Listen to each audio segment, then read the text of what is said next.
गुरुर्ब्रह्मा गुरुर्विष्णू गुरुर्देव महेश्वरा गुरुर् साक्षात परब्रह्म तस्मै श्री गुरुवे नमः. श्री गुरुदेव दत्त. गुरुपौर्णिमेच्या सर्वांना हार्दिक शुभेच्छा. गुरुपौर्णिमेच्या निमित्त मी आज एक सुंदर रांगोळी तुम्हाला काढून दाखवणार आहे.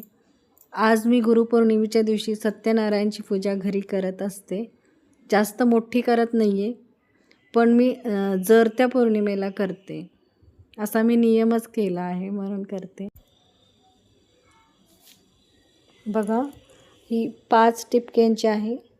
5 नंतर 4 असणार आहे, 4 नंतर 3.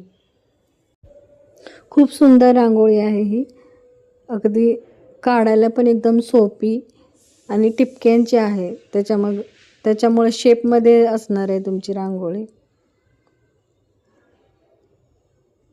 5 टिपक्यांची आहे.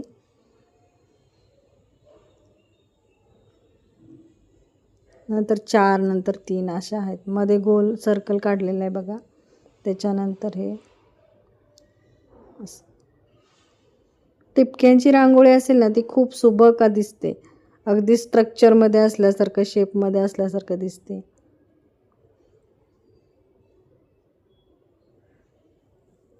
बघणाऱ्यांचं कसं नजर जरी एकदम फ्रेश होऊन जाईल असे.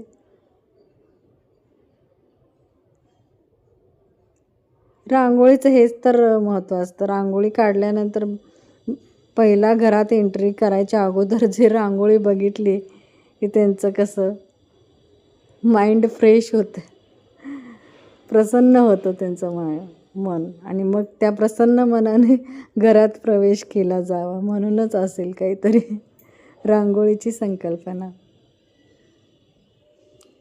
रांगोळी ही नद्याच्या त्या खड्यापासून बनवतात, हे पण माहिती आहे. नदीतला काही अंश इथे आपण यूज करतो, वापरतो, म्हणजे पवित्र नदीचा. जसं गंगाजल आपण शिंपडल्यावर सगळं पवित्र होतं, तसं ह्या रांगोळीचं पण असू शकतं. जमिनीवरती रांगोळी काढली तर किडे, मुंगी, जे सरपटणारे प्राणी ह्यांच्यापासून आपलं सुरक्षा होते, असं मी ऐकून आहे कुठंतरी. मी अशा यूट्यूबच्या व्हिडिओ पाहत असते माहितीच्या, आणि त्याच्यातूनच मला अशा माहिती मिळतात. ही पण रांगोळी मी पाहूनच केलेली आहे आणि मी तुम्हाला पण सांगते. तुम्ही पण असंच माझी रांगोळी पाहून प्रयत्न करा. तुम्हाला लगेच जमेल पण. सोपी आहे. तुमच्या दरवाजाच्या समोर अशी रांगोळी काढा, कलर द्या. खूप चांगली रांगोळी आहे. आणखीन तुम्हाला नवीन नवीन रांगोळ्या पाहायच्या असतील तर माझ्या चॅनलला सबस्क्राईब करा. सबस्क्राईब केल्यामुळे यूट्यूब तुमच्यापर्यंत माझी व्हिडिओची नोटिफिकेशन जेव्हा मी व्हिडिओ नवीन पोस्ट करेल तेव्हा तुमच्याजवळ तुमच्या यूट्यूब चॅनलवर माझा व्हिडिओ दिसेल. जर तुम्ही सबस्क्राईब नाही केलं तर दिसणार नाही. आत्ता बघताय हा शेवटचंच असं असू शकतं. जर तुम्हाला हेच माझ्या व्हिडिओ तुम्हाला पाहायची इच्छा असेल, आणखीन व्हिडिओ पाहायची इच्छा असेल तर सबस्क्राईब करा. सबस्क्राईब करण्यासाठी काही पैसे लागत नाही, अगदी फ्री आहे. तर तुम्ही सबस्क्राईब करा. नेक्स्ट व्हिडिओ पाहायची असेल तर नक्कीच सबस्क्राईब करा चॅनलला. मलाही खूप नवीन नवीन वेगवेगळ्या रांगोळ्या काढायला आवडतात आणि मी रोज एक नवीनच पोस्ट करते. जेव्हा काढेल मी नवीन रांगोळी तेव्हा मी यूट्यूब चॅनलवर पोस्ट करते. आज गुरुपौर्णिमेचा दिवस आहे. आज मी रांगोळी काढणार होती घराच्या बाहेर दरवाजाच्या, तर मी आज तुमच्याशी शेअर केली रांगोळी.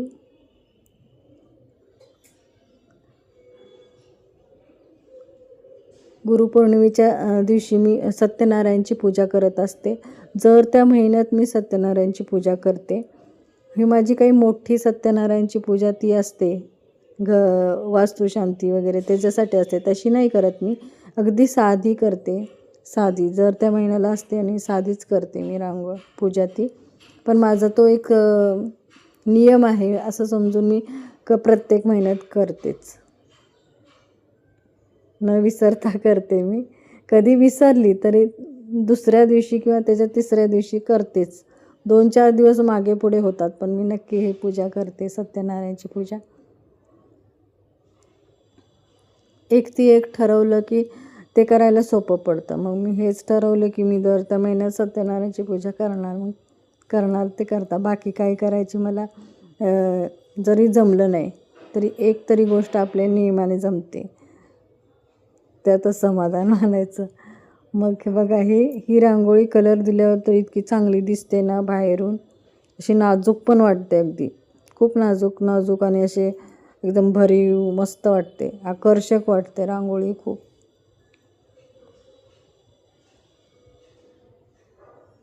कमळाचं फूल पण खूप छान पिंक कलरनी वापरलं ना तर खूप छान दिसतं त्याचं मध्ये.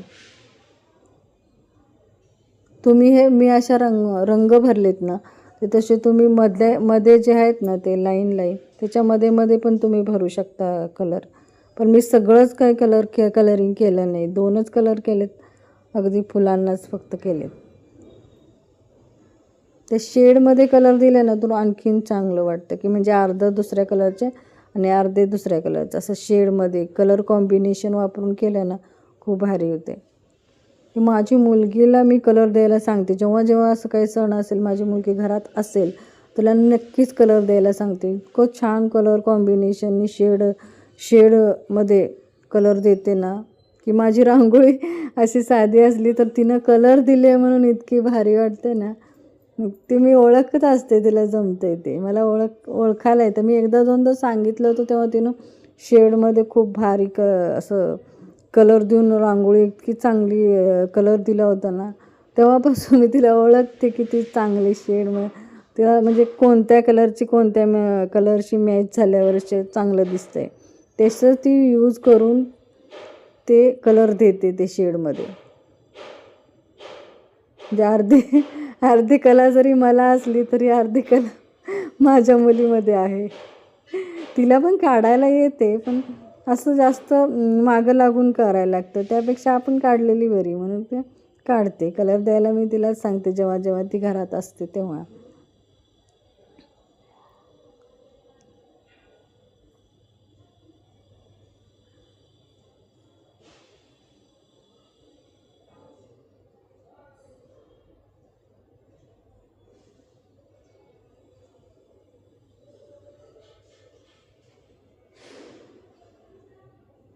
अशी 5 बोटाची पण असते रांगोळी मोठी, पण तो मोठा एरिया असेल ना तर ती चांगली वाटते.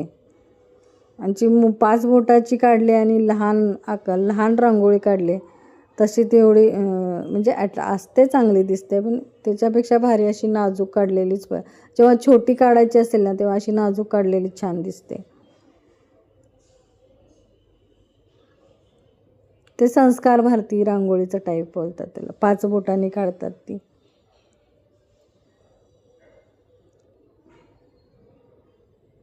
म्हणून मला 10 मिनटं लागले काढायला. मध्ये काही पॉज घेतला असेल तर जास्त वेळ गेला असेल कदाचित. तुम्ही ही रांगोळी शिका आणि तुमच्या दरवाजाच्या समोर काढा, मुलांना तुमच्या शिकवा आणि त्यांचा वेळ तेवढाच 10 मिनटं रांगोळी काढण्यामध्ये गेला तर मोबाईलचं 10 मिनटं वेळ वाचेल मोबाईल घेऊन करण्यासाठी. असंच कुठंतरी गुंतवत राहिला तर मोबाईलचा टाईम आपण त्यांचं कमी करू शकतो.